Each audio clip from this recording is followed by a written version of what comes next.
Let's look at some simple ways to increase your email click-through rate. You want people to read your emails, answer your calls to action, and buy things from you. But first, you need to work on getting more people to click on the links within your email. You can't get them to do that if they never read them. Let's have a run through of what you could do to improve things. You could start off by doing some work on your subject lines. The very first thing that a subscriber sees when the email goes into their inbox is the subject line, so it makes good business sense to ensure that you craft subject lines that make the reader curious enough to want to open the email. Being honest and open makes them want to open your emails, and in turn this helps them to learn more about you and eventually learn to trust you. So never forget, you must never ever mislead them. You must always email your list regularly. If you don't send out an email a couple of times a week, your members will most likely forget about you.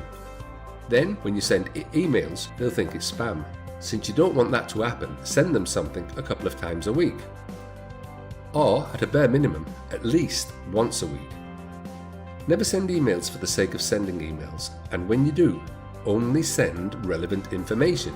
You started your email list for a specific reason, so always keep that in mind and only send relevant information to your list members.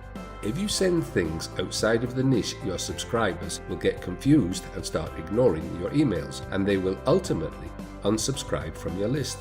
It's imperative that you do what you say you will. When you send an email telling your audience you'll do something or provide something, see it through. Don't say anything if you can't follow through on it. When people take you at your word and your word is good, they'll keep opening your emails and they will click on your links. It goes without saying that in today's world, you need to ensure your emails are responsive.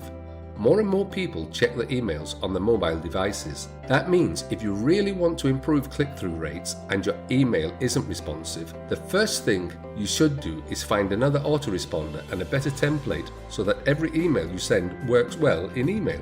As a side note, your website also needs to be responsive. Should you happen to use images in your emails, make sure to use smaller images. Be careful about using images that are too large because not everyone can download them. Plus, if you do use images, be sure to use the alt text area so that if the image doesn't display, people will see a brief description about the image. It pays to understand how people read online. People read in a so-called F pattern online, not just from left to right. This is why chunky content with bold headlines, bullet points, numbers, and plenty of white space is easier to read, and it is more likely to be read. Use these simple ways to increase your email click-through rate to vastly increase not only your click-through rate, but your conversion rate too. As we have stated in other lessons, the more you do on the front end will eventually pay you more on the back end, so do bear these tips in mind.